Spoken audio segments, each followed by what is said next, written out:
இவ எங்க போனா? உனக்கு ஏதாச்சும் சொன்னானா? என்கிட்ட எதுவும் சொல்லலைங்க. ஆனா எனக்கு என்னமோ ரொம்ப பயமா இருக்குங்க.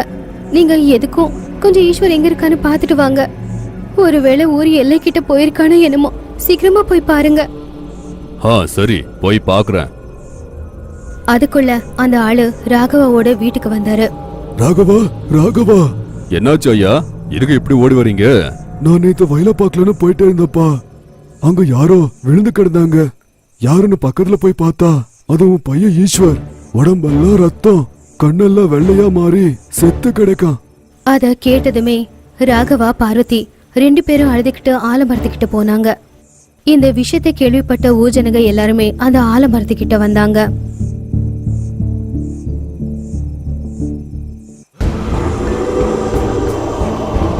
இந்த முழு கதையோட லிங்க் கமெண்ட்ஸ்ல இருக்கு, பாருங்க.